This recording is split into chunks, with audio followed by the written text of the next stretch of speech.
Salut à tous, j'espère que vous allez bien. On se retrouve aujourd'hui pour une nouvelle vidéo. On va évoquer le match entre le FC Barcelone et Manchester United. Assez rapidement, match de gala pour le Barça qui n'a pas la chance de pouvoir participer à la Ligue des Champions suite à cette élimination très précoce en phase de groupe. Rappelez-vous les matchs contre l'Inter de Milan, contre le Bayern de Munich et contre le Viktoria Pilsen. Il n'y avait pas eu cette chance. L'arbitrage un petit peu et le fait qu'il y ait eu pas mal de blessures ont joué et certaines décisions du coach à l'époque.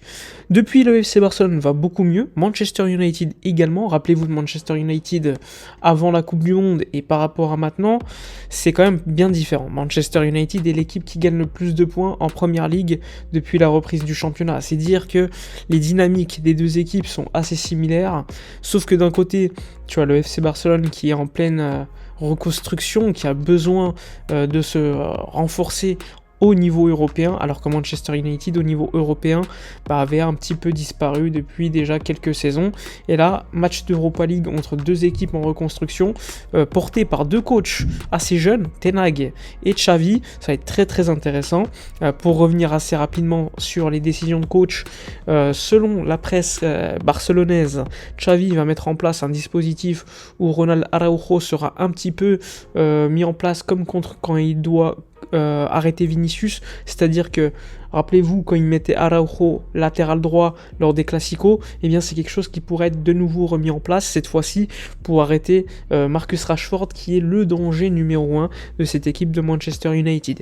L'équipe de Manchester United qui depuis la reprise de la Coupe du Monde, depuis la fin de la Coupe du Monde gagne pas mal de matchs, parfois c'est compliqué comme le dernier match de championnat, mais finalement, au bout du bout, avec la recrue qu'ils ont eu également, eh bien, ils arrivent toujours à gagner des points. Là, il faut savoir qu'ils auront quand même des absents de marque. Même côté Barça, l'absence de Busquets et de Dembélé, on va dire qu'elles sont quand même préjudiciables, c'est des joueurs qui sont titulaires. Mais côté United, il y a quand même pas mal d'absents importants, comme Lisandro Martinez, le défenseur central argentin, signé de l'Ajax Amsterdam. Il est suspendu pour le match aller, pour accumulation de cartons jaunes. Il y a également Scott McTominay qui est blessé, Anthony Martial comme souvent blessé, Christian Eriksen lui aussi est blessé, il sera même pas là pour le match retour, et c'est également le cas de Donny van de Beek. T'as quand même des joueurs très intéressants dans cette équipe de Manchester United, que ce soit Bruno Fernandes, que ce soit Marcus Rashford, que ce soit Fred, que ce soit Casemiro qui va revenir donc à Barcelone au Camp Nou. Ça va être très intéressant à suivre. Il faut dire que historiquement, Manchester c'est quand même une équipe qui nous réussit plutôt bien. Lors des 10 derniers matchs, eh bien on a perdu qu'une fois, c'était lors d'un demi-finale 2008 je crois, 2007-2008 pardon, on perd en demi-finale match retour, but de Scholes, rappelez-vous, en demi-finale de Ligue des Champions, 1-0, et depuis, que des victoires pour le Barça. Dernièrement, c'était en 2019, rappelez-vous, des quarts de finale de Ligue des Champions, on avait gagné 1-0 à Old Trafford, puis 3-0 au match retour avec une masterclass à l'époque de Lionel Messi. Donc là, ça va être bien différent, avec deux équipes largement en reconstruction. Quand même, il y a des très très bons joueurs dans cette équipe de Manchester United, comme je vous l'ai dit. Côté Barça, en ce moment, ça marche plutôt bien. Franchement, le duel dans le match que je vais suivre particulièrement, ça va être Pedri, Bruno Fernandes, qui sont pour moi les joueurs les plus importants, on va dire, offensivement de ces deux équipes. Il y a également Marcel Sabitzer qui ne sera pas dispo pour ce match, suspendu en Ligue des Champions. Et bien cette suspension se répercute également en Europa League. Et donc côté United, tu as aussi Jadon Sancho, tu as également Garnacho, l'Argentin, qui commence à gagner pas mal de temps de jeu.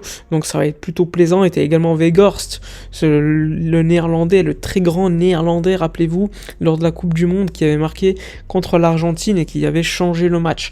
Donc franchement, ça va être plutôt intéressant ce match.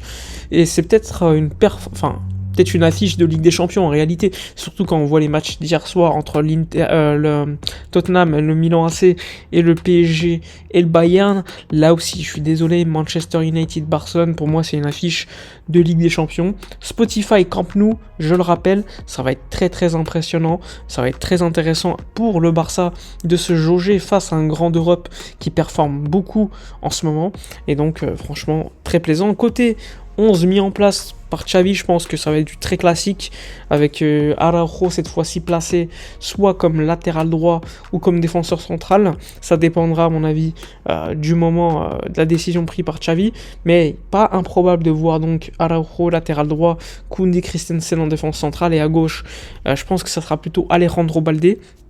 Et ensuite, à milieu de terrain, le carré, Kessié, Frenkie de Jong, Pedri, Gavi, et devant, Rafinha, Lewandowski. Je pense que maintenant, c'est du classique. Il faudra néanmoins suivre la situation d'Ansu Fati.